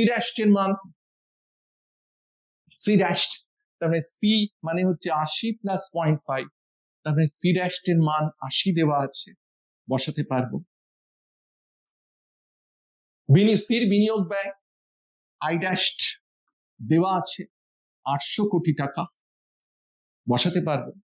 আমার এখানে জি ড্যাশড বলে কিছু নেই, তাই জি ড্যাশটাকে কেটে দিলাম, আমার অঙ্কে নেই জি ড্যাশড বলে, এখানে আমার নেই। আমি এখানে ধরে নিচ্ছি ভারসাম্য রয়েছে দুটো ক্ষেত্র নিয়ে, একটা হচ্ছে কনজাম্পশন প্লাস ইনভেস্টমেন্ট, ভোগ ব্যয় প্লাস বিনিয়োগ ব্যয়। তাই জিটাকে নিইনি বা জিটাকে ধরে নিয়েছি 0। তাহলে জি ড্যাশটা যদি 0 হয়, তাহলে এটা জানি, আর বি মানে হচ্ছে এমপিসি মানে হচ্ছে এই হচ্ছে বি, তার মানে 0.75, তার মানে সি ড্যাশ হচ্ছে আমার 800, সি ড্যাশ হচ্ছে আমার 80, বি হচ্ছে আমার 0.75, আর আই ড্যাশ বলে দিয়েছে 800 ক্রোর্স বা কোটি টাকা। তার মানে এটা জানি, আমি পুট করব, তার মানে 80 plus 800 divided by 1 minus B মানে হচ্ছে 0.75, এটাকে ক্যালকুলেট করব 880 বাই 0.75, 0.25 দিয়ে ক্যালকুলেশন আমরা বার করে নিতে পারবো। তাহলে এইভাবে আমরা আনসারটাকে ট্রিট করব। নেক্সট কোশ্চেনে যাই। নেক্সট কোশ্চেনে আমরা দেখি কি আছে। নেক্সট কোশ্চেনে দেখতে পাচ্ছি যে বলছে যে কোনো অর্থনীতিতে এপিসি যদি 0.6 হয়, এপিসি বলে দিয়েছে, এপিসি বলেছে হচ্ছে, এপিসি বলে দিয়েছে হচ্ছে 0.6, এপিসি মানে হচ্ছে সি বাই ওয়াই 0.6, আয় স্তর ওয়াই বলে দিয়েছে হচ্ছে 1000 crore 1000 কোটি টাকা, তবে সঞ্চয় হবে কত? আমরা দেখে এসছি ওয়াই, আমরা দেখে এসছি যে ভারসাম্য অবস্থায় Y is equal to C plus S, এটা ভারসাম্য আয় স্তরের আমরা দেখে এসছি। এখন ওয়াই বলে দিয়েছে 1000, তাহলে ওয়াই যদি বলে দেয় 1000, তাহলে আমরা এখান থেকে লিখতে পারি সি ইজ ইকুয়াল টু, এই ওয়াই 1000 মানে সি হচ্ছে 0.6 ইন্টু 1000, 0.6 ইন্টু 1000 মানে এটা দাঁড়াচ্ছে হচ্ছে 600। যদি 600 হয় তাহলে ওয়াই হচ্ছে 1000, সি হচ্ছে 600, তাহলে দিস এস, তাহলে সঞ্চয় হচ্ছে 1000 minus 600 is equal two 400। That therefore the answer is D, 400 কোটি টাকা। নেক্সট যাব হচ্ছে পরেরটায়। বলছে যে যদি সঞ্চয় রেখা এক্স অক্ষকে ছেদ করে, যদি সঞ্চয় রেখা এক্স অক্ষকে ছেদ করে, তার মানে এই সঞ্চয় রেখা এক্স অক্ষকে ছেদ করেছে, এটা হচ্ছে সঞ্চয় রেখা ফ্ল্যাটার দ্যান 45 ডিগ্রি লাইন। তবে এবং আয় স্তর যদি শূন্য হয়, আয় স্তর যদি শূন্য হয়, সেক্ষেত্রে অল্টারনেট দিয়েছে যে স্থির ভোগ ঋণাত্মক, ডেফিনেটলি যে আয় যখন আমরা জানি y is equal to c plus s, c হচ্ছে c dashed plus by, s হচ্ছে s dashed plus ky, তার মানে y যখন শূন্য, তার মানে পড়ে থাকছে এইটা শূন্য হয়ে যাচ্ছে y এর জায়গায় 0 বসালে, এইটা শূন্য হয়ে যাচ্ছে, তার মানে c dashed plus s dashed, তার মানে সেক্ষেত্রে আমরা দেখতে পাচ্ছি c dashed is equal to minus s dashed, এটা less than 0, তাই স্থির ভোগ ঋণাত্মক। নেক্সট বলি, নেক্সট আর একটা এক্সাম্পল দিই, সেটা হচ্ছে এইরকম যে দুটো স্তম্ভ আছে, কিরকম ধরনের কোশ্চেন আসে সেগুলোকে ডিসকাস করছি। স্তম্ভ 1 স্তম্ভ 2 দুটো, স্তম্ভ 1 স্তম্ভ 2 দুটো দেওয়া আছে। এখানে ভোগ অপেক্ষক 1 মাইনাস এমপিসি, সমাবস্থার বিন্দু, ভোগ ব্যয় রেখার ঢাল। দেখতে পাচ্ছি ভোগ অপেক্ষক আমরা দেখতে পেয়েছি c is equal to c plus by, 1 minus MPC মানে হচ্ছে এমপিএস। সমাবস্থার বিন্দু আমরা দেখেছি সঞ্চয় যখন শূন্য হয় তখন সমাবস্থার বিন্দু পাই। ভোগ ব্যয় রেখার ঢাল হচ্ছে এমপিসি। তার মানে এইভাবে আমরা করলাম কি, আমরা এর আনসারটাকে এখান থেকে বার করে দিলাম। তার মানে একে পাচ্ছি 4, দুইয়ে পাচ্ছি হচ্ছে 1, দুইয়ে পেয়েছি হচ্ছে 1, তিনে পেয়েছি হচ্ছে সমাবস্থার বিন্দু মানে তিনে পেয়েছি হচ্ছে 2, আর চারে পেয়েছি 4, তার মানে আমার এখান থেকে চারে পেয়েছি হচ্ছে আমরা ভোগ ব্যয় রেখার ঢাল, 4 পেয়েছি হচ্ছে 3, তার মানে এইটা হচ্ছে আমার আনসার। এইভাবে আমরা আনসার গুলোকে দেখতে শুরু করব। তাহলে নেক্সট আমরা চলে যাব লাস্ট, আমরা এখানে বলছে যদি কোনো অর্থনীতিতে প্রান্তিক সঞ্চয় প্রবণতা মানে হচ্ছে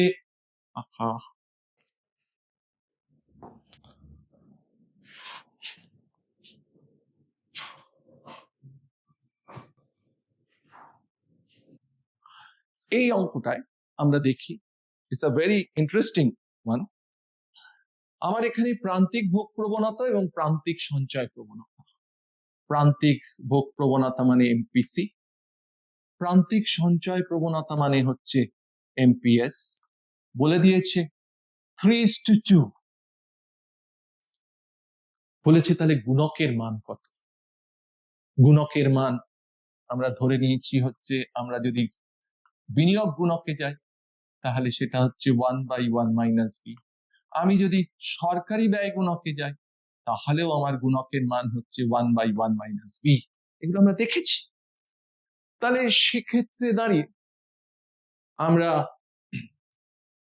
এদের মধ্যে এমপিসি আর এমপিএস এর মধ্যে কমন নাম্বার যেটা, সেটাকে যদি এক্স ধরি তাহলে এটাকে 3x, এটাকে 2x, এক্স কেটে গেলে তো 3/2 থাকে। তার মানে আমরা পাচ্ছি হচ্ছে, আমরা দেখে এসছি এর আগে, MPC plus amps is equal to 1। তার মানে এখান থেকে আমরা লিখতে পারি MPC plus amps is equal to 1। তার মানে এমপিসি হচ্ছে 3x, এমপিএস হচ্ছে 2x, this is equal to 1, therefore 5x is equal to 1, x is equal to 1/5, therefore MPC is equal to, আমরা ধরেছিলাম MPC মানে হচ্ছে 3x, তার মানে 3x is equal to 3 into 1/5, that means 3/5। তাহলে সে গুণক, এটা হোক বা এটা হোক, বিনিয়োগ গুণক হোক বা সরকারি ব্যয় গুণক হোক, যে কোনো একটাতে রেজাল্ট ইজ সেম দুটোর ক্ষেত্রে। 1/1 মাইনাস এই এমপিসি মানেই হচ্ছে আমার কাছে বি, তার মানে 1 minus 3/5, this is equal to 1 by, বিয়োগ করলে সাবট্রাক্ট করলে দাঁড়াচ্ছে হচ্ছে 2/5, this is equal to 5/2। তাহলে গুণকের মান হচ্ছে 5/2, 5/2 মানে হচ্ছে 2.5। তার মানে আমার কাছে আনসার হচ্ছে আনসার এ। তাহলে এইভাবে আমরা একটার পর একটা সলভ করব।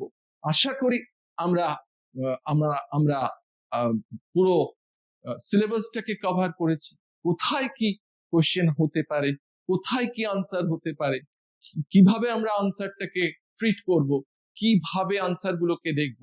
বেসিক্যালি আমার কাছে যেমন গ্রাফটাকে আমার চোখের সামনে থাকতে হবে, মাথায় রাখতে হবে, ঠিক তেমনি ইকুয়েশনস গুলোকেও মাথার মধ্যে আমাকে রাখতে হবে, তবেই আমি এই চ্যাপ্টার থেকে যে কোনো ধরনের আনসার করতে পারব।